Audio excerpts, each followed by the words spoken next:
Pelajaran minggu kemarin ada yang masih ingat kita belajar apa? Di chapter 3 meditation formal meditation ya. Bagaimana cara menggunakan. Nah, untuk minggu ini, hari ini kita belajar tentang exposition text. Halaman berapa, Miss? Halaman 45.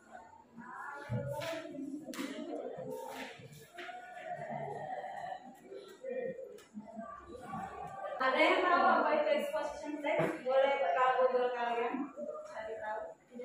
Jadi hari ini Miss akan ngajarin kalian apa itu pengertian exposition text, social function-nya, macam-macamnya, sama example of exposition text, dan juga nanti kita akan masuk ke structure-nya ya. Pertama, exposition text ini sama dengan argumentative text atau teks argumen, di mana kita menyampaikan opini kita tentang sesuatu berita yang sedang hangat tapi dengan fakta. Jadi exposition text itu adalah sebuah tulisan persuasif. Persuasif itu kalau dalam bahasa Indonesia juga disebut dengan ujukan yang kita berikan kepada para pembaca atau yang mendengarkan kita tentang pendapat kita. Jadi kita meminta orang untuk menyetujui apa yang kita sampaikan. Biasanya dalam exposition text itu hanya ada satu sisi saja, satu sisi pendapat, yaitu pendapat kita. Jadi tidak termasuk pendapat dari pembaca ataupun pendengar. Biasanya yang dibahas dalam exposition text itu adalah isu atau masalah yang sedang hangat atau yang baru-baru terjadi. Tapi kita harus menyampaikan pendapat kita secara fakta, jadi tidak mengarang ataupun dibuat-buat. Sampai sini ada yang ingin ditanyakan?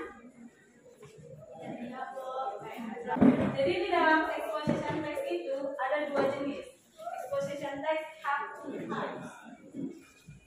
Yang pertama, tipe yang pertama itu adalah an analytical exposition text. Lalu yang kedua itu adalah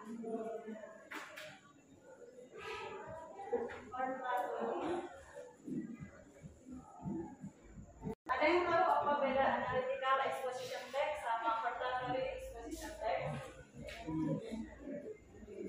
Bedanya antara ini dan ini. Yang pertama, analytical sama oratory ini hasil yang dibahas itu berbeda. Kalau analytical hasilnya adalah conclusion. Ada yang tahu apa itu conclusion? Conclusion itu adalah kesimpulan.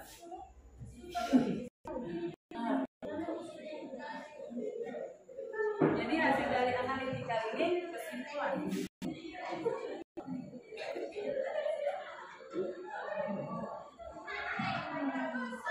Sedangkan oratory ini adalah suggestion. Ada yang tahu apa itu suggestion? Tanggapan. Suggestion itu saran. Sampai sini tahu perbedaan analitikal sama oratory? Tahu ya, kalau analitikal itu hasilnya kesimpulan, sedangkan oratory saran. Misalnya gini, analytical exposition text, tidur tepat waktu dapat membuat kita menjadi sehat. Berarti ini adalah argumen dari yang menyampaikan bahwa tidur tepat waktu itu baik untuk tubuh atau sehat. Berarti dari sisi saja itu analytical. Kalau oratory dia juga menyampaikan kalau tidur tepat waktu itu baik untuk kesehatan. Tetapi di akhir dia menyarankan ada baiknya kita tidur tepat waktu. Jadi di akhir dia meminta pembaca untuk mengikuti saran yang dia berikan.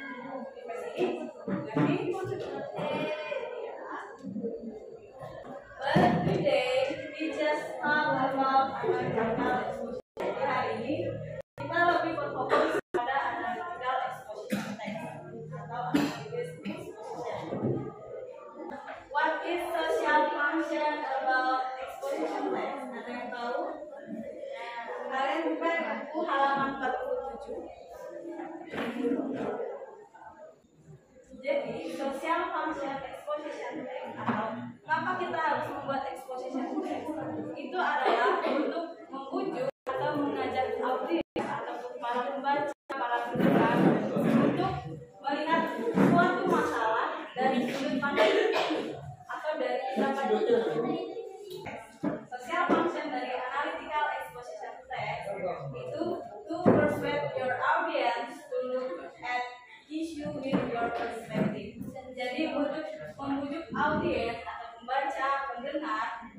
melihat suatu masalah dari perspektif kita. Kalau kalian tidak tahu, kalau mau lebih jelas, analytical exposition text itu biasanya analytical exposition text itu mengevaluasi topik secara kritis, tapi fokus pada satu sisi saja. Kalau dia di halaman 47 yang ada di kolom itu menjelaskan apa itu analytical exposition text. Bisa kalian lihat di halaman 47 apa saja contohnya. Yang pertama itu legal defenses. Legal defenses itu pembelaan hukum. Lalu yang kedua apa? Speeches of lecturers. Itu artinya pidato atau ceramah. Lalu yang ketiga letters. Letters apa? Ada yang tahu letters?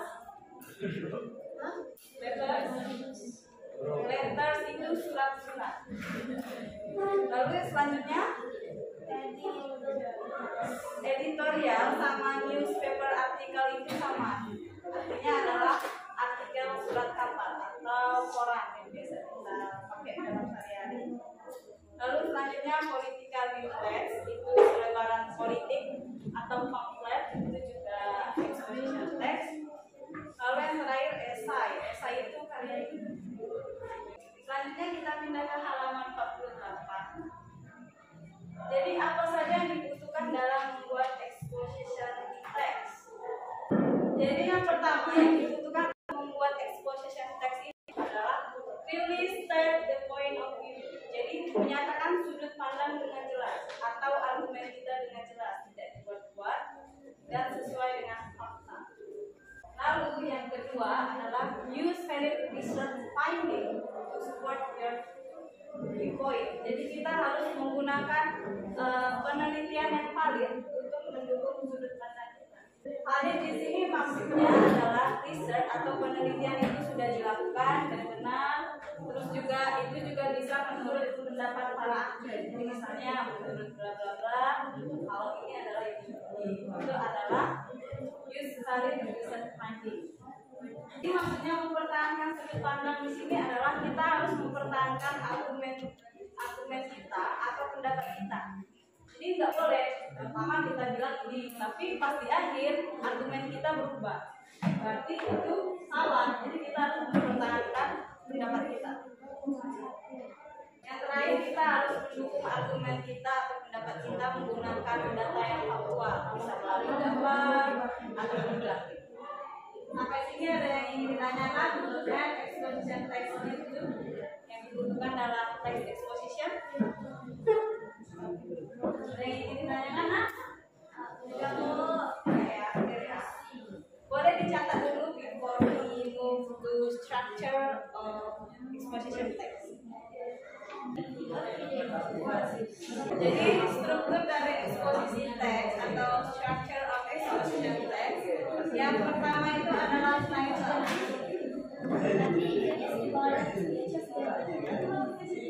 Title di structure of exposition text itu tell about the topic. Jadi untuk title atau judulnya ini adalah menceritakan tentang topik yang akan dibahas atau topik yang akan kita bisa dapat. Jadi di introduction ini kita menyatakan pernyataan tesis dari teks. Jadi tesis ini tesis dalam exposition text. Tesis artinya adalah pernyataan yang tetap atau pernyataan. Jadi statement tesis atau pernyataan yang kita sampaikan di introduction itu harus konsisten dan berdasarkan teori. Jadi tidak berubah-ubah dan juga bisa berdasarkan pendapat para ahli. Setelah introduction, kita harus mendukung pernyataan kita menggunakan data yang faktual seperti yang dijelaskan di end exposition text list. Kita harus mendukung argumen kita menggunakan faktual data. Faktual data yang disebutkan tadi itu bisa berupa grafik atau gambar. Lalu untuk menutup exposition text, kita biasanya menyimpulkan apa yang telah kita sampaikan di sebelum-sebelumnya. Jadi di kesimpulan atau di conclusion kita menyatakan kembali pernyataan tesis kita atau kita menguatkan kembali pendapat kita, argumen kita yang di awal tadi. Jadi kita letakkan kembali di conclusion. Sampai sini ada yang ingin ditanyakan untuk structure exposition text? Ya. Untuk lebih jelasnya kita bahas di minggu depan ya, apa saja yang ada dalam introduction, apa saja yang ada di dalam body, sama apa saja yang ada di dalam summary. Lalu minggu depan kita juga membahas tentang link future of exposition theory. Jadi sekian untuk materi kita hari ini. Wassalamualaikum warahmatullahi wabarakatuh.